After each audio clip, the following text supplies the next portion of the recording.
పేరేమన్నది గాని పాలన పక్క రాష్ట్రంది. గవర్నమెంటే ఇక్కడిది గాని రూలింగ్ అంతా అవతల స్టేట్ ఓళ్ళది. ఇగో ఇట్లా కొన్నొద్దుల సంధి తెలంగాణ సర్కార్ మీద తీరు తీరు మాటలు ఇనొస్తనే ఉన్నాయి. అవి నిజమే కావచ్చా అని అనుమానం వచ్చేటట్టు మస్తు తీర్ల ముచ్చట్లు కానొస్తున్నాయి.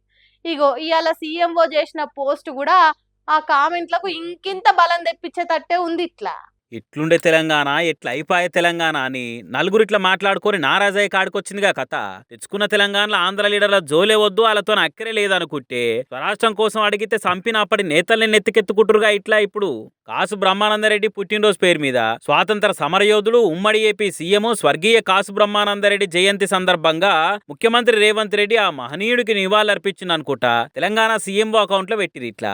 ఇక ఇది చూసి 1969 ప్రత్యేక తెలంగాణ ఉద్యమంలో మహారాష్ట్ర మాకు కావాలని కొట్లాడిన 369 మంది అమాయక విద్యార్థులను తుపాకీ గుళ్లకు బలిచ్చిన అప్పటి ముఖ్యమంత్రి కాసు బ్రహ్మానందరెడ్డిని ఇలా మహనీయుడు అని మస్తు గౌరవంతో రాసుకొచ్చుకుంటా తెలంగాణ సీఎంఓ సోషల్ మీడియా అకౌంట్కి వెళ్ళి అధికారికంగా నివాళులర్పిస్తురంటే ఏమనాలే ఏం కథ అనుకుంటా గట్టిగానే అరుచుకుంటారు తెలంగాణ వాదులు. ఇంకొందరు ఉండేమో అవు నివాళులర్పిస్తే తప్పేం కానొస్తుందనలా. తెలంగాణ కోసం లడాయి చేసిన వాళ్ళ పానాలు తీసిన పాలకుని జయంతి నాడు తలుచుకుంటే ఏమైతున్నది? ఇప్పుడు పానాలు పోయింది తెలంగాణలే కదా, ఆ ముచ్చటతో ఆంధ్రులకేం సంబంధము? అసలు తెలంగాణ సర్కారునే పక్క రాష్ట్రం నడుపుతుంటే వాళ్ళ సోషల్ మీడియా ఖాతాలను ఎవరు నడుపుతారు మరి అని అనుకుంటారు. రేవంత్ సర్కార్ తీరు మీద రెచ్చిపోతున్న గిచ్చినట్టే పోస్టులు వేస్తున్నారు తెలంగాణ ఉద్యమంలో పాల్గొన్న పబ్లిక్. తెలంగాణ కోసం తెగిచ్చి కొట్లాడిన పానాలు పోతే ఆంధ్ర సర్కార్కి అయ్యో పాపం ఎందుకు అనిపిస్తుంది? సావు మీద సానుభూతి ఎందుకుంటది? అకౌంట్ నడిపేది తెలంగాణలో అయితే బాధపడి ఉందరు. ఇంత చిన్న లాజిక్ ఎట్లా మర్చిపోయి మీరు అనుకుంటే రాసుకొస్తున్నట్టు జనాలు. ఉద్యమం గురించి, చరిత్ర గురించి, అస్తిత్వము, ఆత్మ గౌరవం గురించి బరాబర్ తెలిసున్నా అవతలి రాష్ట్రం అడ్డు అదుపులో నడుస్తున్న పాలన అనుకుంటా ఇనొచ్చే మాటలు నిజం కాదని నిరూపిద్దాం అనుకునేటోళ్ళే ఆయన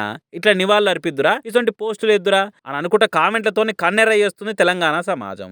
అస్తిత్వాన్ని నాగంలో పడేస్తట్టు ఆత్మగౌరవాన్ని అవతలి రాష్ట్ర పార్టీల తాకట్టు పెట్టినట్టు చేస్తే ఊకునేది లేదని ఇప్పటికే ఇరుగమరుగా అరుచుకుంటూ ఇచ్చి పడేసారు తెలంగాణ వాదులు. మరి అయినా వినిపించుకుంటలేరా లేకుంటే ఇన్నా ఏ పిచ్చి లైటర్ అనుకుంటురా అనేది వాళ్ళకే తెలియాలి. గాని ఇట్లా చేసుకుంటే పోతే మాత్రము రేపు ఏం జరుగుతుందనే జనాలకు బాధ తెలుసు అనుకుంటా పోస్టులు వేస్తున్నాండి జనాలుగా.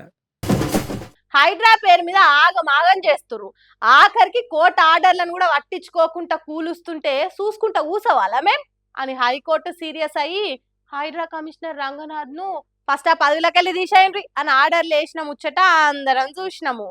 మరి ఇక హైకోర్టు గంత గట్టిగా చెప్పినందుకన్నా సర్కార్ తీరు మార్చుకుంటుందో హైడ్రా మీద ఆలోచన చేస్తుందో అనుకుంటే అసొంటిది ఏం లేదనుకుంటా మనసులున్న మాట మంది ముంగట చెప్పిండి ఇట్లా మన సీఎం సారు. హైకోర్టు మొట్టికాయలు, సర్కారుకు చెంపదెబ్బసొంటి ఆదేశాలు, పరువు పోగొట్టుకున్న ప్రభుత్వము అనుకుంటా నిన్నటి సంధి హైడ్రా ముచ్చట చేయంగా చాలా వార్తలు గానొస్తున్నాయి, మస్తు తీర్ల ముచ్చట్లు ఇనొస్తున్నాయి. గాని సీఎం రేవంత్ రెడ్డి మాత్రము అట్లేం ఫీల్ అయితలేడట. వీధికెళ్ళి హైడ్రాను ఆపే ఆలోచనే లేదని కుల్లా చాలా కూల్ గా చెప్తున్నాడు. ఇట్లా డబ్బులు పెట్టి సోషల్ మీడియాలో తప్పుడు ప్రచారం చేసి ప్రభుత్వాన్ని బదనాం చేయాలనే ప్రయత్నం చేస్తుండ్రు. ప్రభుత్వానికి స్పష్టత ఉన్నది. హైడ్రా కార్యాచరణ పట్ల, హైడ్రా నిర్వహిస్తున్న బాధ్యతల పట్ల ఖచ్చితంగా హైకోర్టు ఇచ్చిన ఆదేశాలు ఇంకా నేను పరిశీలించలేదు. ప్రభుత్వ పరంగా సమీక్ష చేస్తాం. తప్పకుండా కోర్టు ఆదేశాలు ఇస్తే న్యాయస్థానాన్ని గౌరవిస్తాం.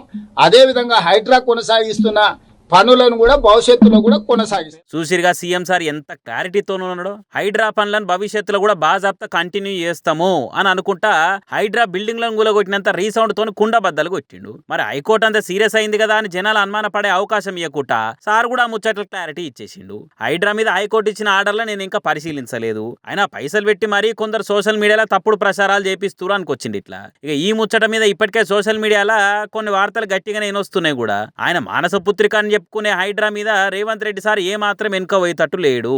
న్యాయ నిపుణులతో చర్చలు చేసి మళ్ళా కోర్టులో వాదనలు వినిపించి రంగనాథునే హైడ్రా కమిషనర్ గా కంటిన్యూ చేయాలని కంకణం కట్టుకుంటూ సీఎం సార్ అనుకుంటా నిన్న పొద్దుమీకి సంధి పొట్టు వార్తలు తిరుగుతున్నాయి. ఇప్పుడు ఖుద్దు సారే చెప్పుకొచ్చిన మాటలు విన్నాక మరి ఆయనొచ్చిన కామెంట్ తీరే ఖచ్చితంగా కంటిన్యూ చేపించేందుకే చూస్తుండన్నట్టే కొడుతుందిగా అని అనుకోబట్టిరు. హైడ్రా న్యూస్ ను అస్సలు మిస్ కాకుండా చూసే జనాలు. ఒకవేళ మరి మళ్ళా కోర్టు దాకా పోతే కోర్టు ఏం చెప్తుంది, ఆడ వాదనలు నడిచి ఏం తెలుస్తుంది ఆఖరికి అనేది రేపు చూడాలిగా.